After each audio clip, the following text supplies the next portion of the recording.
sure is a notorious fact. He's like a brother. I like him, I admire him. But he won't get my vote. He's never gotten my vote. And he knows that. He accepts that I cannot vote for him. I'll tell you, you know, yes, my relationship with him. Yeah. Platform now, or pursue near ambition on. It's a platform that I am anathema to my whole body chemistry.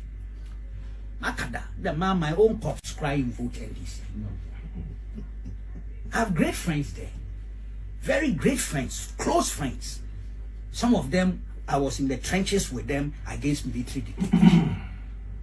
But to be honest, my philosophy, the bottom line is that this party called the NDC. Well, I think, first of all, it's important to look at the Electoral Commission as an institution. Because you cannot evaluate the general conduct of the elections without looking at the Electoral Commission as an institution. And it became very, very clear sometime in 2017 that the incoming administration was determined to create an Electoral Commission which was favorable to it. The 2016 elections had been marked by a campaign of slander and vilification against the then chairperson of the Electoral Commission. And it was clear that this bogus campaign of slander and vilification was absolutely baseless.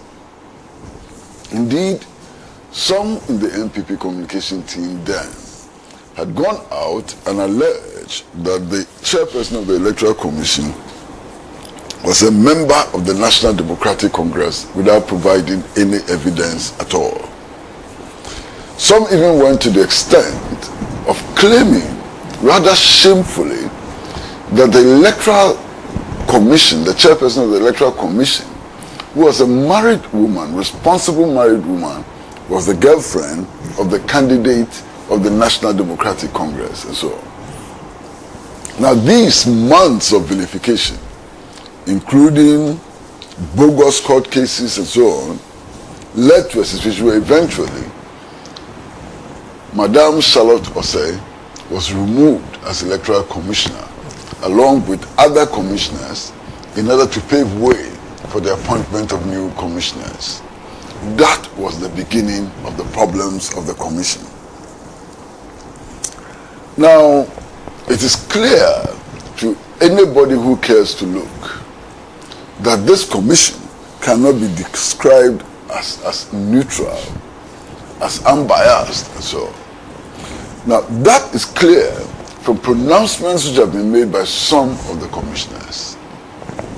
And all of us are familiar with the commissioner who publicly stated that as far as he was concerned, the National Democratic Congress, which is a contestant in the elections, was a threat to the democratic order in Ghana.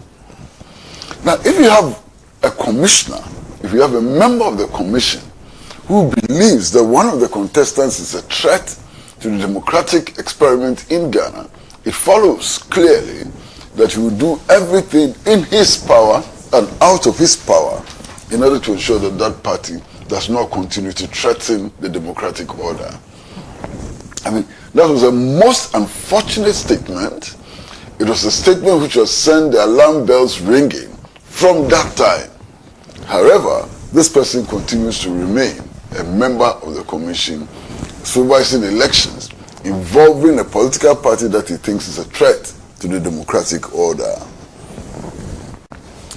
Now, there were also problems at IPAC to the extent that the National Democratic Congress had to boycott IPAC over a very long period of time.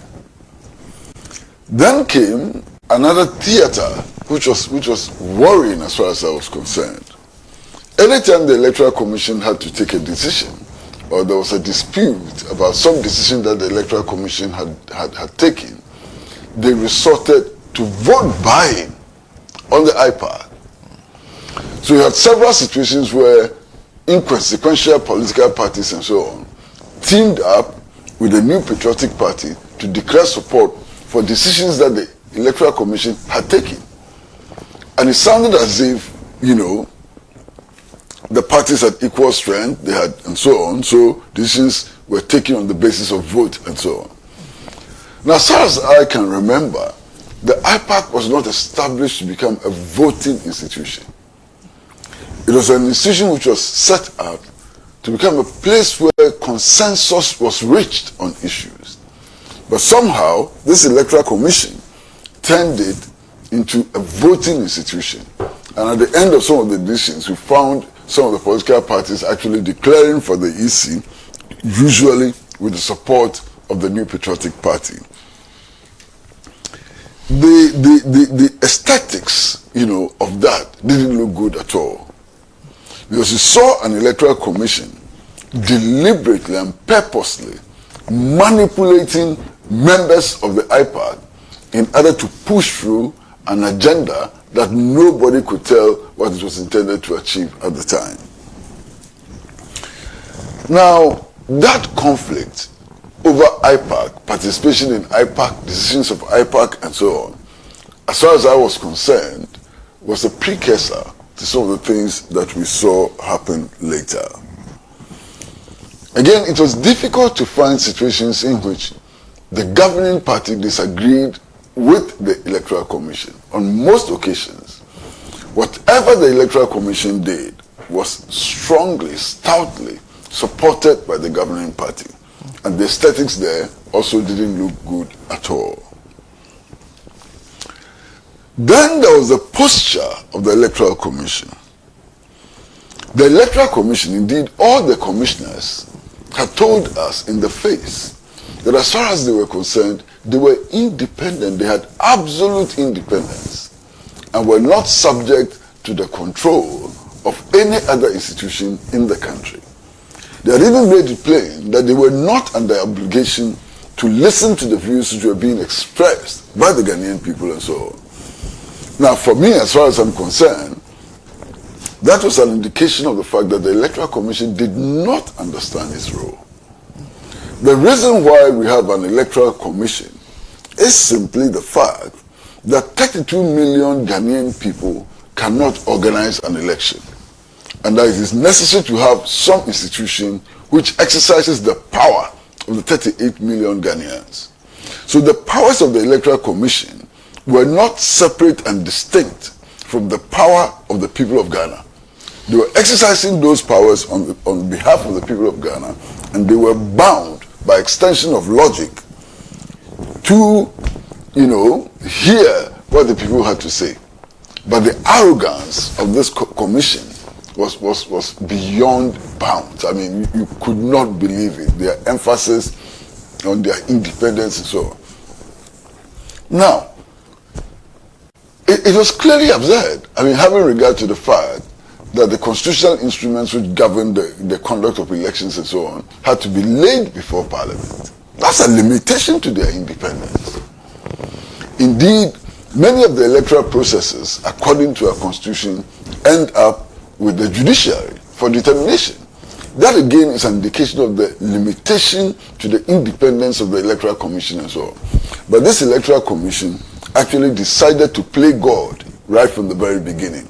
And some of the things that we saw in this election clearly is a testimony to how this attempt to play God had negative impact on the conduct of the elections. The other thing which was extremely worrying for me was when persons who were card-bearing members of the New Patriotic Party or sympathizers of the New Patriotic Party were blatantly and openly appointed onto the Electoral Commission. It was mind-boggling. I couldn't believe it. For example, there was the appointment of Professor Tuahini. I hope that is the name. Apiahini. Professor Apiahini, who was a member of the communications team of the New Patriotic Party, and who had been heard in several radio programs, on several radio programs and TV programs, actually insisting that he would do everything and anything possible to keep the New Patriotic Party in power. This is a card-bearing member of the New Patriotic Party self-confessed lover of the president, self-confessed lover of the New Patriotic Party and so on. And he was appointed onto the commission. I mean, unbelievable. And in spite of protests, from political parties, from civil society organizations and so on, he himself did not resign. He was not removed by any authority and continued to stay on this commission until election day, and still stays on the Electoral Commission and functions as a commissioner. For me, this is one of the major problems of the Electoral Commission. And I do hope that it will be resolved one way or the other, and very soon, you understand? So that for me was a major problem. There are many other issues. You had a situation where a machine, a verification machine of the Electoral Commission allegedly was missing. One machine was found somewhere in Nsawam, and it was intact with the emblem of the commission and everything intact. We were later told that that was a machine which had been auctioned and that somebody had bought that machine. I'm sitting here today and wondering why anybody would buy that machine. Bought it for what? A machine which was defective? A machine for elections? Defective? The Electoral Commission believed that the machine could not be repaired. That is why it was boarded. Why would anybody buy that machine? Be that as it may, we were also told about election material which was missing from the offices of the Electoral Commission. What happened to security at the Electoral Commission? How could vital, material for elections get missing so easily? As we speak, police investigations into that matter have yielded nothing. And I'm still highly worried about that. Now, on the day of the elections, I voted at a polling station at Musuku in the Kwabenya area. In fact, the Presbyterian Church polling station. And I was one of the early persons, to arrive at the polling station. I arrived at the polling station, by 6 a.m. I was there, waiting to cast my vote. Senna, I remained in the queue for 3 hours before voting began. What had happened? First of all, the materials for the elections, there were several booths, A, B, and C, and so on.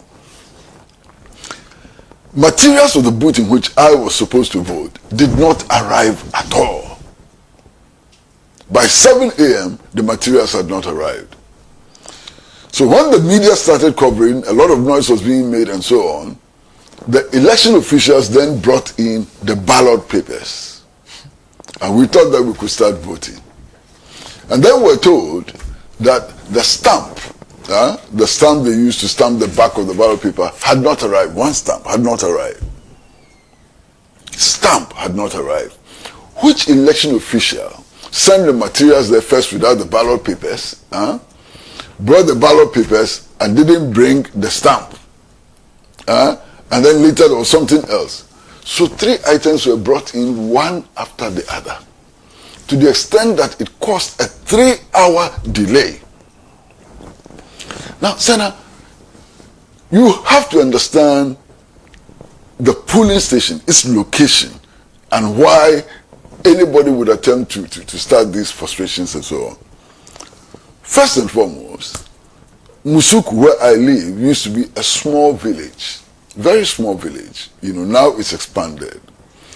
The vast majority of the people who live in that area are from the Volta region. That's most instructive. Okay. Now, if you look at previous election results, that polling station always voted overwhelmingly for the National Democratic Congress. So there's a suspicion, and it is a suspicion, that this was an attempt to frustrate voting, to get people so angry and so on, to leave in order to suppress votes in that polling station. And it's a suspicion. It's a legitimate suspicion. It's a credible suspicion. and it's a suspicion which we ought to take seriously. I mean, if you delay votes for 3 hours, it is possible that people will get so frustrated, they will leave the queue and never come back. You understand? And I'm worried that this situation persisted in that polling station. Again, it has been reported that there were many polling stations around the country where voting started late. Maybe our case was extreme, 3 hours was extreme. But there were some where voting started 1 hour late, 2 hours late, 30 minutes late, and so on. And it is important to look at these matters within the framework of previous election results, because that will tell us why some selected polling stations had this difficulty. Again, I was extremely worried about the positioning of the voting booths. You know, in the polling station where I voted, you know, these votes are supposed to be secret. You had the polling booths arranged in such a way that anybody could see how you were voting. It was so easy to see how you were voting. That was bad enough. But worse, there was somebody in one of the security uniforms standing behind and looking. So I took the trouble, you know, to go to the person and to tell the person that, look, you can't stand here. You're intimidating people. Because everybody can tell that you can see how people are voting. And that it goes against the election regulations as well. So get out of here. Initially, she resisted. First of all, I called an election officer and said, drive her out. The election officer went to speak to this lady. She refused to move. And I found it necessary to move myself and to tell her to move. She initially tried to move away, refused to move away. And so some pressure was brought upon her to move away. So the arrangement of the polling booth itself was a major problem. It violated, you know, the secret nature of elections and so on. And I was deeply troubled, you know, by that situation. Then there was something else that I noticed at my polling station. You know, people who have passed retiring age, 60s, 70s, 80s, and so on, don't join queues. Okay. So they're given a special dispensation. They come because of their age and so on. They get in there and then they vote and then they move away. But I saw this dispensation being abused because there were people there who were ushering people ahead of the queue to go and vote. Now that for me was extremely problematic, but it did happen. Now, when you're looking at the preparations for this election, one of the other things that was extremely worrying was the Commission's attitude to the media. The Commission defined media as radio and television. The Commission refused to recognize newspapers as media. It refused to recognize the Ghana News Agency as media and refused to recognize online platforms as media. That in itself was a huge problem. It limited media access, you know, to polling stations. It limited media coverage of the elections and so on.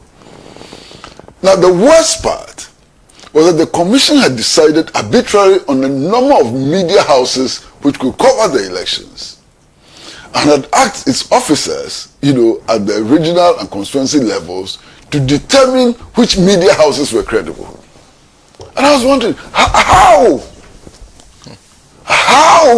could electoral officials determine the credibility of media houses? What is the yardstick? What is the criteria? And so on. Now, fortunately, this move was roundly resisted. And as a result of that, eventually the Electoral Commission opened up.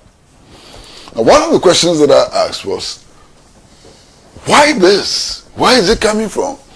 Because we've had such elections from 1992, and nobody has complained about the numbers, you know, the media coverage, the numbers of media houses which cover, you know, these elections, and everybody was taken by surprise.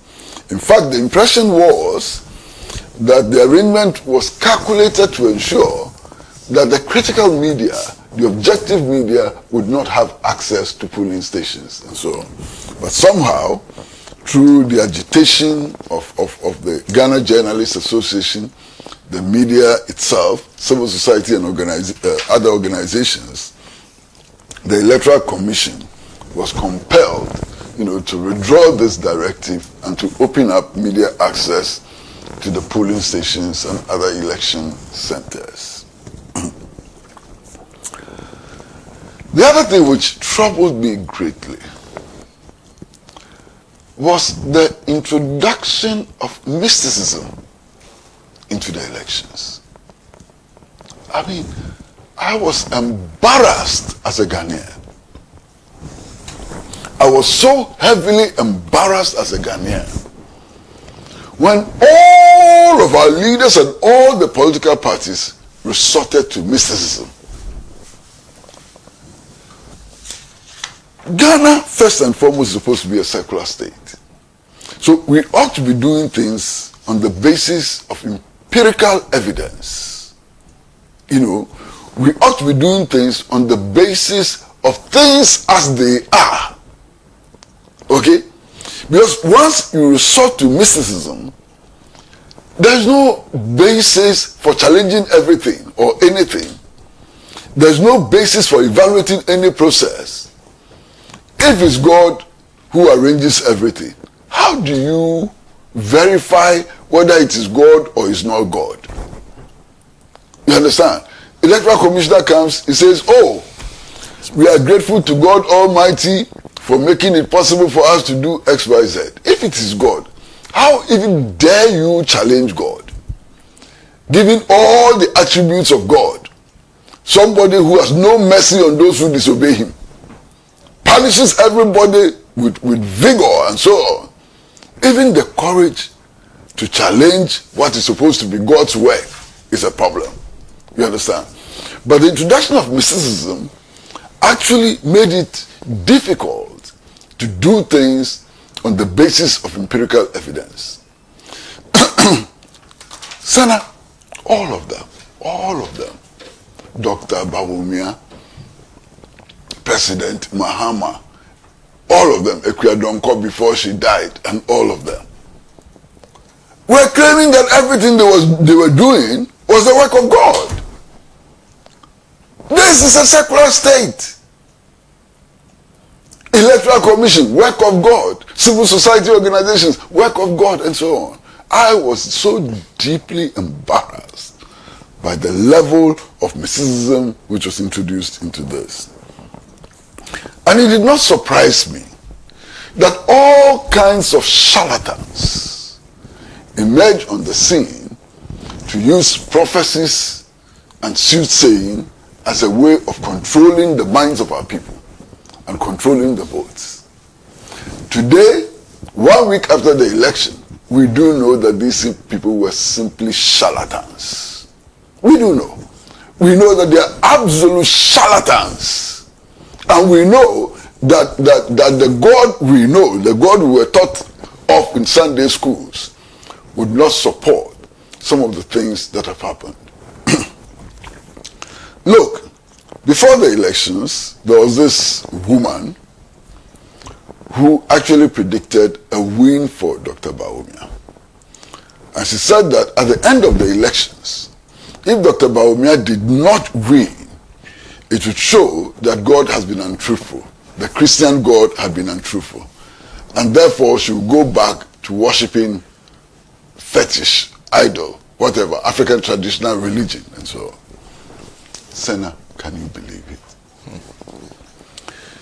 The elections were conducted on Saturday. By Sunday afternoon, 24 hours after the election had taken place, when the results had not even been officially declared, this woman was waving NDC flags and dancing all over the place. Charlatan! I mean, complete charlatan.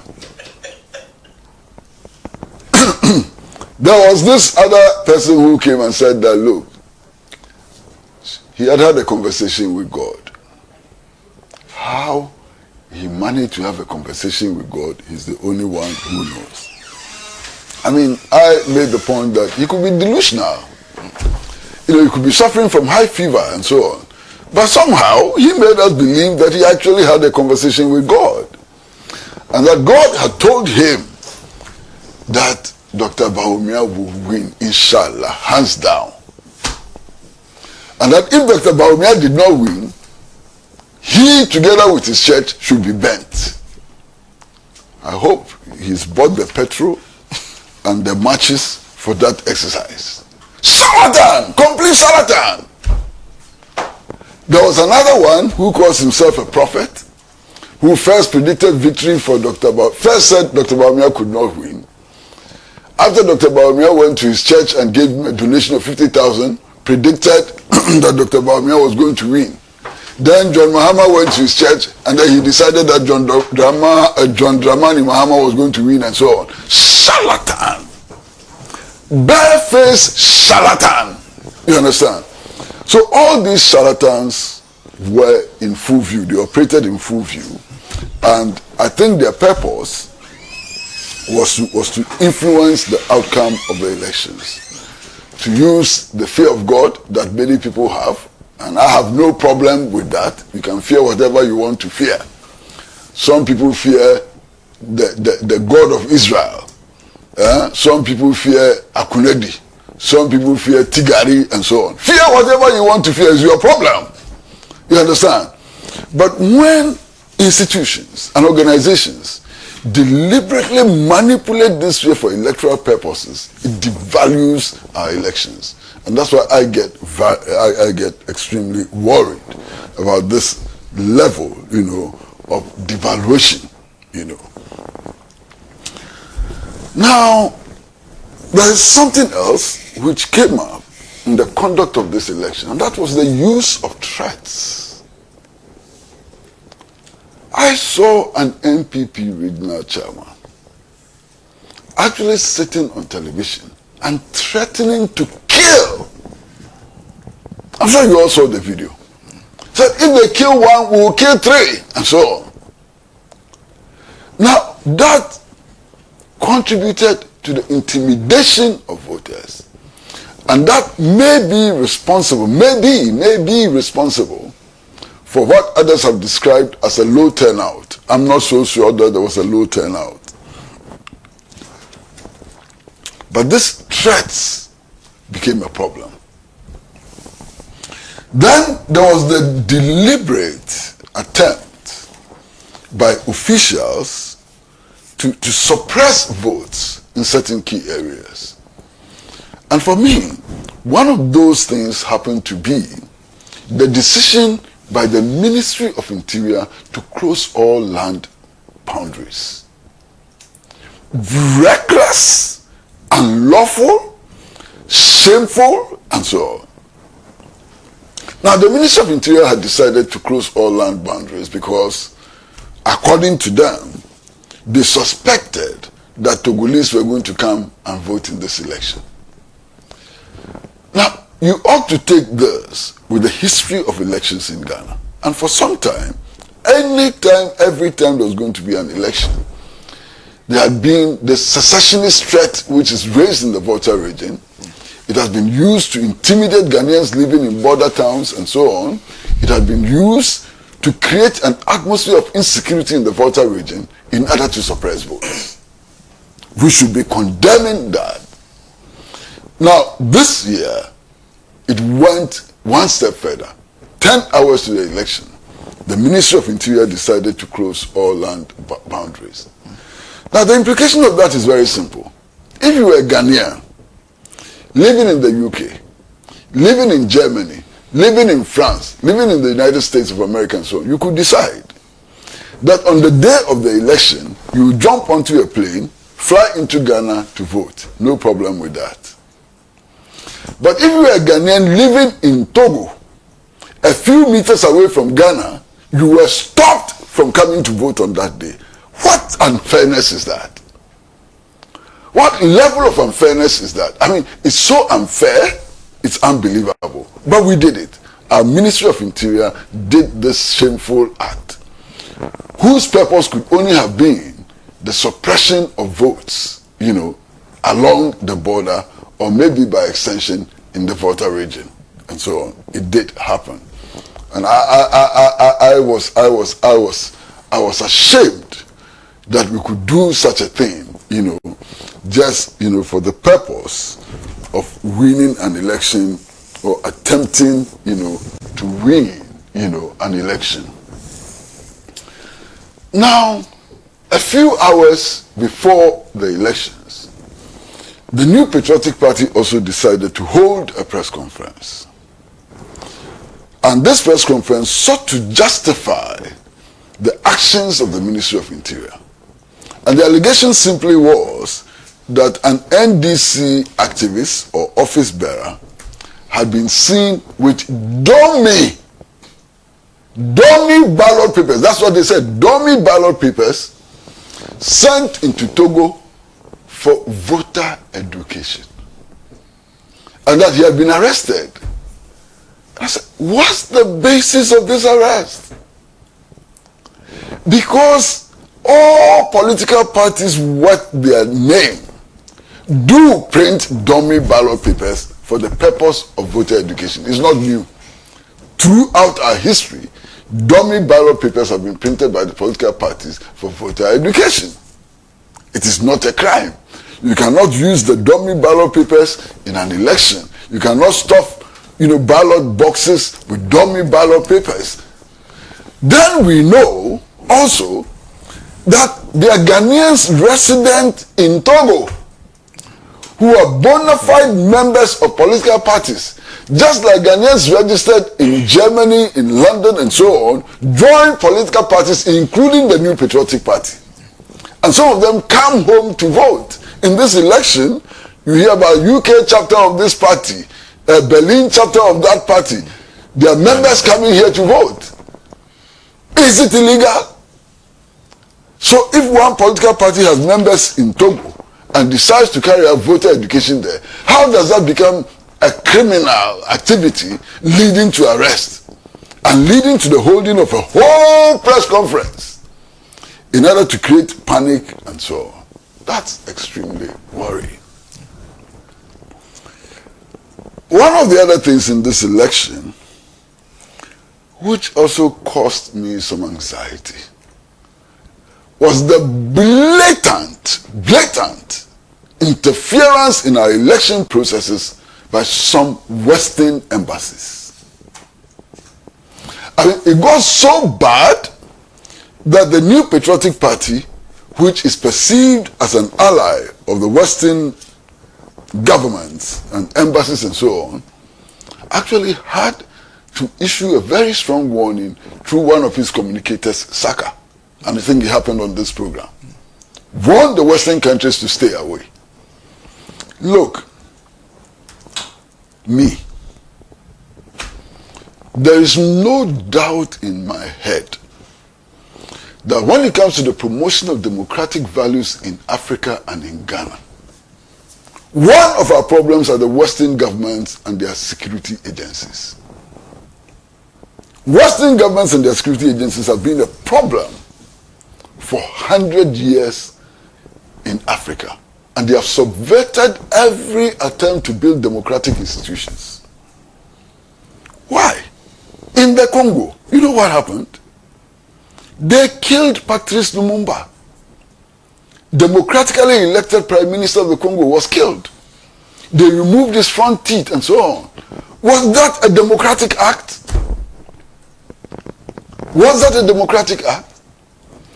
On September 21st, 1961, the British High Commissioner in Ghana, A.W. Snelling, sent a cable to his home government urging them to overthrow the Nkrumah government. Was that a democratic act? The declassified documents of the Central Intelligence Agency shows the extent to which the US interfered with our politics and introduced coup d'etats in our country. How does that contribute to the building of democracy? Now, there are declassified documents of the CIA about what happened in 1982 when Jerry Rawlings took power. And it's available, everybody can read it. and how the CIA and the Americans came to the conclusion that Jerry Rawlings was safe for them, and that their problem with the regime had to do with left-wing elements like Captain Chikata and others who were around Jerry Rawlings, and how they had to be neutralized and so on. These are declassified documents of the CIA and so on. You know, the coup d'etats across the world, the assassination of President Allende of Chile and so on. So these Western embassies, ambassadors, should not be encouraged to interfere in our democracy. They have no right, no moral authority. They don't have any principles which gives them even an iota of authority, moral authority or whatever, to meddle in our elections. And we should say this loud and clear.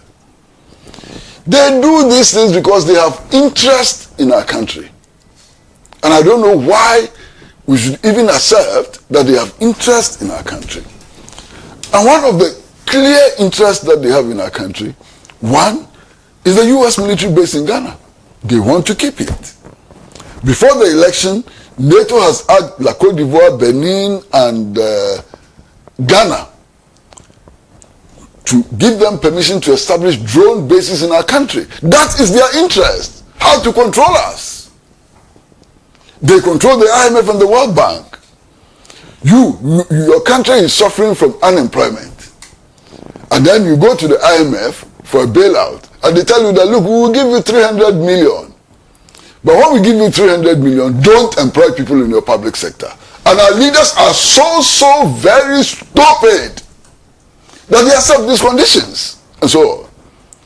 So I have a fundamental problem with this blatant interference in our elections by the Western countries.